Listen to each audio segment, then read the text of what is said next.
Welcome to Black Gems Unearthed! My name is Jazz, and today I'm going to talk about the circumstances that led to Black people arriving in Massachusetts. If you did not see my last video where I talked about the first well-documented group of Black folks to come to the state, I recommend going back and listening to that one and then listening to this video. My focus today is to draw the connections between Massachusetts and slave trading. In 1641, the Mass Bay Colony was the first of the colonies to actually establish a legal code. In this legal code, Mass Bay Colony legalized slavery in Section 91. That section stated, "There shall never be any bond slavery, villanage, or captivity amongst us, unless it be lawful captives taken in just wars, and such strangers as willingly sell themselves or are sold to us." This section gave colonists the green light to have slavery because lawful captives of war was code language for the indigenous people that the colonists were waging wars and battles against. And strangers sold to the colonists was code language for the enslaved Africans that were being brought to the area to be enslaved. Now, even though there was this legal code that allowed slavery, Massachusetts never had a very large quantity of enslaved people, especially when comparing it to colonies in the South. In 1650, there were 295 Black people in this area, and 100 years later, it did grow. It grew about 12% to around 4,000 Black people, some of which were also free Black people. So these numbers, while they're not great to have, they are small when you look at southern colonies that had some of them over 10,000 enslaved people. The colonists in Massachusetts and New England did not acquire a large number of enslaved Africans because they were not able to grow cash crops like tobacco that required such large quantities of people to work the land. However, the colonists did depend on Black people for free labor in every industry that was here, from having them work on farms, to using them to clear forests, to having them work in shipyards, and even manage the home. So Massachusetts did have enslaved people here. It's just the work that was here did not require thousands and thousands of people to act as free labor. Now, the Mass Bay Colony and the state of Massachusetts, the economy was based on products they were able to trade from the sea, like fish and whale oil, and items they could trade from the land, things like fur, timber, and rum. Now, these items that they could trade ended up being integral in the triangle trade, which is a term that can be used for the transatlantic slave trade, and also in the Intra-American slave trade. Let me break down those three terms so that we're all on the same page about what I'm going to describe. The triangle trade refers to when there are three regions that are trading within themselves, meaning one location is exporting product to a second location who's exporting products to the third location, and it continues in a cycle. The transatlantic slave trade is considered a triangle trade, and frequently, that is the term that people will refer to it as. And that's because the transatlantic slave trade is where Europe, Africa, the Americas, and the Caribbean all traded products, which included human beings, to one another in order to grow their economies.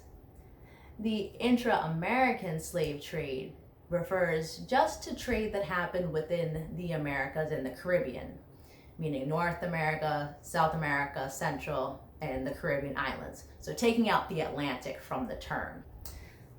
Let's take a look at how Massachusetts products were traded within the slave trade. And let's start off with the transatlantic trade, or the triangle trade. I'm going to focus on just one product, which will be rum. You see, Massachusetts was a large manufacturer of rum, like this bottle here. liquid gold, as some would call it. Both Massachusetts and Rhode Island distributed a lot of rum. So Massachusetts would send their rum to Britain.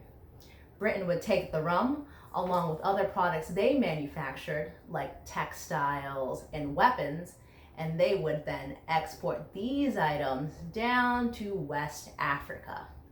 This map shows the regions of West Africa that traded products with Britain and other large, powerful countries in Europe. And it also shows the current name of those countries. Britain would exchange these products with the African elite. In exchange for these products, the African elite would indeed trade human beings. Now, the African side of the slave trade is very complex. I cannot do it justice in this video. Let's focus on Massachusetts. So I may revisit it at another time. But for now, I'll just say that the African elite, they didn't trade people within their own community. They would trade people that may have been captives from war, or people that may have been criminals, and so forth. And not all kingdoms in Africa really were willing to trade human beings. Some of them would have preferred to trade other products, but there were situations where it ended up being people that were traded. Again, it's very complex, so hopefully you can get to that later. But back to what I was saying. So the African elite would trade Africans to Britain, and Britain would take these people as cargo, and they would take them across the Atlantic Ocean in what is known as the Middle Passage. The Middle Passage is a true nightmare. The Africans on board were treated very cruelly and forced into small places on the bottom of the ship that was overcrowded in unsanitary conditions where disease ran rampant. And they would be on these ships for 6 to 13 weeks at a time before they were exported, because they were considered an item. They would be exported to Britain's colonies in the Caribbean, like in Jamaica or Barbados, and they would also be exported up to North America to colonies too. Britain exported these people because they would be enslaved to work on plantations, like the sugar plantations in the Caribbean or the tobacco plantations in the South. Some of the individuals could end up traveling up north to be sold, but the vast quantity ended up in the South and in the Caribbean, at least from the British involvement in the triangle trade. So you can see that the rum that was produced in Massachusetts ended up being fuel for this whole triangle trade. But what about the intra-American slave trade? Let's talk about that piece, because Massachusetts was definitely involved with that. The timber and fish that was produced in Massachusetts, some of which was surplus, would go down to the Caribbean, to the islands like Barbados. The book I mentioned last video, Black Lives, Native Lands, White Worlds. It's a tongue twister sometimes. That book describes how Barbados, the land there was deforested so that sugar plantations could be created throughout the entire space in order to be productive. Because there were so much sugar plantations, there was not a space for growing crops. This meant that the Caribbean plantation owners had to import food products in order to be able to feed the enslaved Africans there. So Massachusetts, the fish industry, was able to sell their products, export them down to the Caribbean.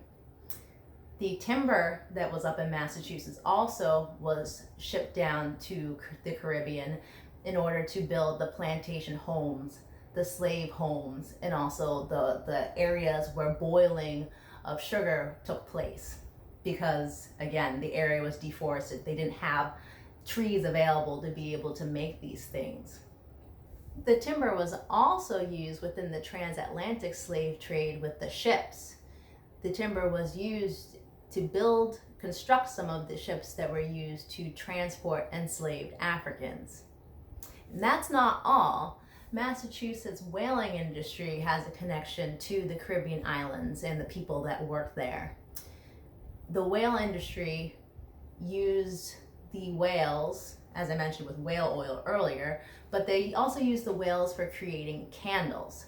So the candles too would be transported down to the Caribbean so that they could have the enslaved Africans work late into the evening, and also so that the plantation owners could do their bookkeeping at night.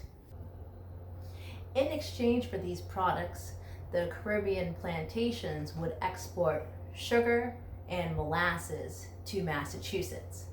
And the sugar and molasses ended up being something that was used for the creation of rum.